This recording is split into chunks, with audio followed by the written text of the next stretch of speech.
കാറ്റു വീരച്ചു കൊടുങ്കാറ്റു കൊയ്യുന്ന മേച്ചിൽപ്പുറങ്ങളിലൂടെ കാറ്റു വീരച്ചു കൊടുങ്കാറ്റു കൊയ്യുന്ന മേച്ചിൽപ്പുറങ്ങളിലൂടെ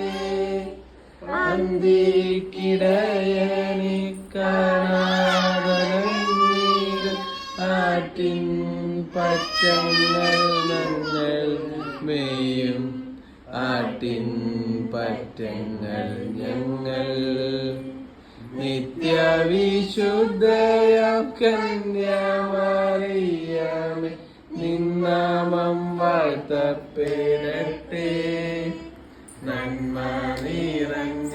നിൻ സ്നേഹവാത്സല്യങ്ങൾ ഞങ്ങൾക്ക് അനുഗ്രഹം